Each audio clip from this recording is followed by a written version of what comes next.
नमो भगवते वासुदेवाय। जब भी एकादशी की तिथि 2 दिनों में पड़ती है, तब बहुत से श्रद्धालुओं के मन में ये प्रश्न उठता है कि आखिर व्रत किस दिन रखना सबसे अधिक शुभ और शास्त्रों के अनुसार फलदायी माना जाता है। इस बार भी योगिनी एकादशी को लेकर यही स्थिति बनी हुई है, इसलिए सही तिथि और सही नियम जानना अत्यंत आवश्यक है।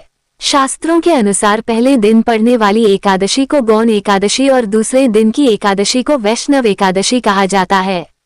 यदि पहले दिन एकादशी के साथ दशमी तिथि का संयोग हो और दूसरे दिन ब्रह्म मुहूर्त या सूर्योदय से पहले एकादशी विद्यमान रहकर उसके बाद द्वादशी तिथि प्रारंभ हो जाए, तो ऐसे में दूसरे दिन रखा गया व्रत अधिक श्रेष्ठ माना जाता है।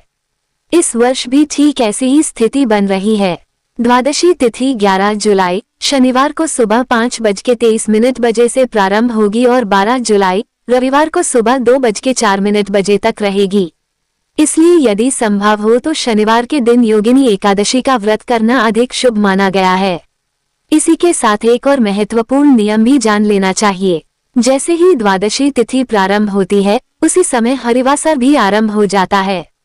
ये समय भगवान श्रीहरि विष्णु को अत्यंत प्रिय माना जाता है और इस अवधि में व्रत का पालन करना शास्त्रों में वर्जित बताया गया है।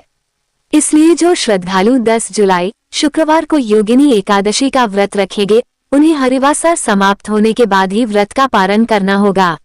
अब आइए जानते हैं कि दोनों दिनों व्रत रखने वाले श्रद्धालुओं के लिए पारण का सही समय क्या रहेगा। यदि आप 10 जुलाई शुक्रवार को योगिनी एकादशी का व्रत रखते हैं, तो आपको 11 जुलाई शनिवार को हरिवासर समाप्त होने के बाद ही व्रत का पारण करना चाहिए। इस बार व्रत पारण का शुभ समय दोपहर 1:50 से लेकर शाम 4:36 तक रहेगा।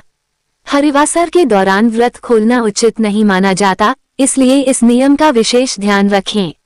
वहीं जो श्रद्धालु 11 जुलाई शनिवार को वैष्णव योगिनी एकादशी का व्रत करेंगे, उन्हें 12 जुलाई रविवार को व्रत का पारण करना होगा। उस दिन सुबह 5:32 से 8:18 के बीच पारण करना शुभ रहेगा। भले ही उस समय त्रयोदशी तिथि प्रारंभ हो चुकी होगी, लेकिन शास्त्रों के अनुसार इसमें किसी प्रकार का दोष नहीं माना जाता। इसलिए यदि आप अधिक शुभ फल की कामना करते हैं, तो शनिवार के दिन व्रत रखकर रविवार को विधिपूर्वक पारण कर सकते हैं। धर्मशास्त्रों में भी यही बताया गया है कि दशमी युक्त एकादशी की अपेक्षा जिस दिन एकादशी और द्वादशी का संयोग बनता है, उस दिन रखा गया व्रत भगवान श्रीहरि को अधिक प्रिय होता है और साधक को विशेष पुण्यफल की प्राप्ति होती है। इसी कारण अनेक विद्वान और आचार्य भी दूसरे दिन की एकादशी को अधिक श्रेष्ठ मानते हैं। अब जानते हैं कि इस दौरान चावल का त्याग किस दिन करना चाहिए और तुलसी माता से जुड़े कौन कौन से नियमों का पालन करना आवश्यक माना गया है। एकादशी व्रत में चावल का त्याग करना अत्यंत आवश्यक माना गया है।